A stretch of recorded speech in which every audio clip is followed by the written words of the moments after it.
வணக்கம். 2026 தமிழ் புத்தாண்டு வாழ்த்துக்கள். உங்களுக்கும் வாழ்த்துக்கள். பராபவ வருடம் எல்லோருக்கும் நல்லபடியா அமையட்டும்.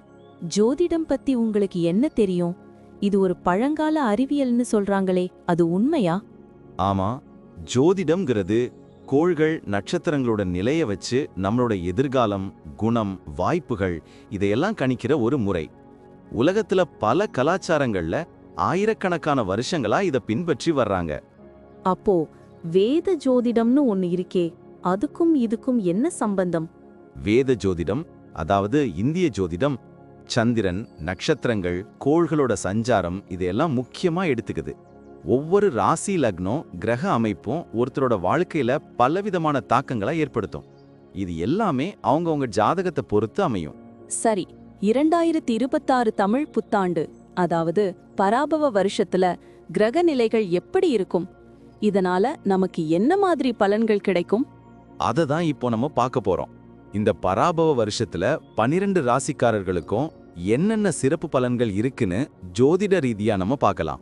ரொம்ப சுவாரஸ்யமா இருக்கே. இத தெரிஞ்சுக்கிறதுக்கு முன்னாடி நம்ம சேனலை சப்ஸ்கிரைப் பண்ணாதவங்க உடனே சப்ஸ்கிரைப் பண்ணிடுங்க. ஆமா, பெல் பட்டனையும் கிளிக் பண்ணி வச்சுக்கோங்க. அப்பதான் நம்ம போடுற வீடியோஸ் உங்களுக்கு உடனுக்குடன் நோட்டிபிகேஷனா வரும். சரி, வாங்க வீடியோக்குள்ள போலாம். 2026 கும்ப ராசி பலன் பற்றி பேசிட்டு இருந்தேன். இந்த வருஷம் உங்களுக்கு எப்படி இருக்கும்னு நினைக்கிறீங்க? நீங்க என்ன சொல்ல வரீங்கன்னு புரியுது. கும்பராசிக்கு இந்த வருஷம் ரொம்ப கலவையா இருக்கும்னு சொல்றாங்க. புது அனுபவங்கள், சவால்கள்னு ரெண்டும் கலந்து வருமாம். ஆமா, கரெக்டா சொன்னீங்க. உங்க புதுமையான சிந்தனையும் சமூக அக்கறையும் இந்த சவால்களை சமாளிக்க உதவும்னு போட்டிருக்கு. மனசுல கொஞ்சம் அலைப்பாயும் நிலை இருந்தாலும் சரியான முடிவுகளை எடுப்பீங்களா? கேட்கவே நல்லா இருக்கு. சமூகத்துல என் திறமைக்கு அங்கீகாரம் கிடைக்கும்னு, ஆன்மீக நாட்டம் அதிகரிக்கும்னு சொல்லியிருக்காங்க.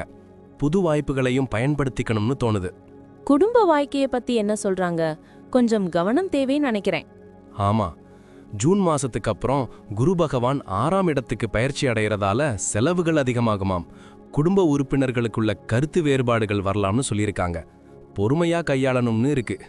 சுப நிகழ்ச்சிகள் கொஞ்சம் தாமதமாகுமாம். அடடா, குழந்தைங்களால கூட கொஞ்சம் மனக்கவலை உண்டாகலாம்னு இருக்கே. ஆனா மூத்தவங்க ஆதரவு கிடைக்கும்னு இருக்கு. விட்டு கொடுத்து போனா எல்லாம் சரியாகும்னு நம்புவோம். கண்டிப்பா. தொழில் வியாபாரத்துல எப்படி இருக்கும்? நான் ஒரு புது பிசினஸ் ஆரம்பிக்கலான்னு யோசிச்சுட்டு இருக்கேன். உங்களுக்கு நல்ல முன்னேற்றம் இருக்கும்னு போட்டிருக்கு. ராகு பகவான் முதல் வீட்ல சஞ்சரிக்கிறதால புது ஒப்பந்தங்கள் கையெழுத்தாகும்னு சொல்றாங்க. முதலீடுகளை மட்டும் கவனமா செய்யணும். வியாபாரத்தை விரிவுபடுத்துற எண்ணங்கள் ஈடேறுமாம். வாவ், சூப்பர் செய்தி. போட்டியை சமாளிச்சு புது யுக்திகளை கையாண்டு லாபத்தை பெருக்கலாம்னு இருக்கு. கூட்டு தொழில் செய்பவர்களுக்கும் நல்ல பலன்கள் கிடைக்குமாம். அயல் நாட்டு வர்த்தகத்துல கூட லாபம் கிடைக்கும்னு சொல்றாங்க. வேலை தேடுபவர்களுக்கு நல்ல வேலை கிடைக்கும்னு இருக்கு. ஏற்கனவே வேலையில இருப்பவர்களுக்கு பதவி உயர்வு, சம்பள உயர்வு கிடைக்கும்னு போட்டிருக்கு. வெளிநாடு போற வாய்ப்புகளும் உண்டாம். நல்லா இருக்கு. நிதி நிலைமை எப்படி இருக்கும்? அதுல தான் எனக்கு கொஞ்சம் பயம். இந்த வருஷம் கொஞ்சம் ஏற்ற இறக்கமா இருக்குமாம். குரு பகவான் 6ஆம் வீட்ல இருக்கிறதால எதிர்பார்த்த பண வரவு கொஞ்சம் தாமதமாகலாம். சேமிப்பு குறையலாம்னு இருக்கு. புது முதலீடுகள் செய்யறதுக்கு முன்னாடி நல்லா யோசிக்கணும். சரி, புரிஞ்சுக்கிட்டேன். பழைய கடன்கள் அடைப்படும்னு இருக்கே, அது ஒரு ஆறுதல். ஆடம்பர செலவுகளை குறைச்சு சேமிப்புல கவனம் செலுத்தணும். நிதி திட்டமிடல் ரொம்ப முக்கியம்னு போட்டிருக்கு. ஆரோக்கியத்துல கொஞ்சம் கவனம் தேவைன்னு இருக்கே. உணவு பழக்க வழக்கங்கள், உடற்பயிற்சி இதெல்லாம் நல்லா பண்ணுவீங்களாம். யோகா, தியானம் கூட நல்லதுன்னு சொல்றாங்க. ஆமா, சின்ன சின்ன உடல்நல குறைபாடுகள் வந்தாலும் அலட்சியமா இருக்காம உடனே சிகிச்சை எடுத்துக்கணுமா. குறிப்பா கண்கள்ல கவனம் தேவை. நீர் சம்பந்தப்பட்ட நோய்கள் வரலாம்னு இருக்கு. குழந்தைகளை பத்தி என்ன சொல்றாங்க? குழந்தைங்களுக்கு நல்ல வளர்ச்சி இருக்குமாம். கல்வியில் சிறந்து விளங்குவாங்க. கலைத்துறையில ஆர்வம் காட்டுவாங்களாம். அவங்களுக்காக முக்கிய முடிவுகளை எடுப்பீங்களாம். கல்யாணமானவர்களுக்கு குழந்தை பாக்கியம் உண்டாகும்னு கூட இருக்கு. சூப்பர். குழந்தைகளுக்கு அதிக நேரம் செலவழிக்கணும்னு போட்டிருக்கு. பயண வாய்ப்புகள் எப்படி இருக்கும்? கேது பகவான் 7ஆம் வீட்ல இருக்கிறதால ஆன்மீக பயணங்கள் அதிகம் இருக்குமாமே. ஆமா, உறவினர்கள், நண்பர்களை பார்க்க வெளிப்பயணங்கள், தொழில் சம்பந்தமான பயணங்கள்னு நிறைய இருக்குமா. பயணங்கள் புத்துணர்ச்சியையும் மகிழ்ச்சியையும் கொடுக்கும்னு இருக்கு. ஆனா பயணங்கள்ல பாதுகாப்பா இருக்கணும்னு போட்டிருக்கு. சனி பகவான் உங்க ராசிக்கு 2ஆம் வீட்ல, அதாவது தனஸ்தானத்துல இருக்கிறதால நிதி நிலைமையில ஏற்ற இறக்கம், பேச்சுல கவனம், குடும்பத்துல கருத்து வேறுபாடுகள் வரலாம்னு இருக்கு. ஆனா ஆன்மீக நாட்டம் அதிகமாகுமாம். ஆமா, எதிர்பார்க்காத பணவரவும் கிடைக்கலாம்னு இருக்கே. சேமிப்புல கவனம் செலுத்தணும். குரு பகவான் 6ஆம் வீட்ல சஞ்சரிக்கிறது எதிரிகளை வெல்லவும் கடன்களை அடைக்கவும் உதவும்னு இருக்கு. ஆரோக்கியத்துல முன்னேற்றம், புது வேலை வாய்ப்புகள்னு எல்லாம் இருக்காம்.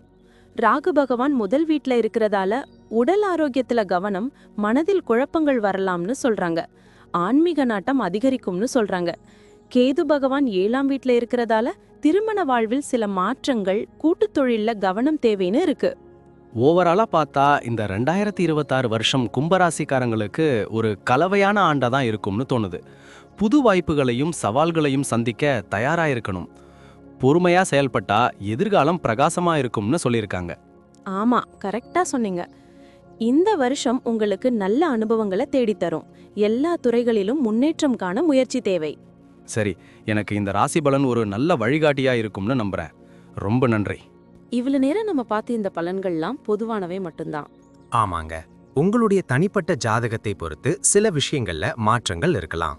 இருந்தாலும் நாங்க சொன்ன பெரும்பாலான விஷயங்கள் உங்க வாழ்க்கையில நடக்கும்னு நம்புறோம்.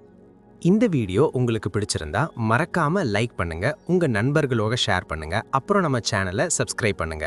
பக்கத்துல இருக்கிற ஆல் பட்டனையும் கிளிக் பண்ணி வச்சுக்கோங்க. அப்பதான் நாங்க புதுசா போடுற வீடியோக்கள் உங்களுக்கு உடனுக்குடன் நோட்டிபிகேஷனா வரும்.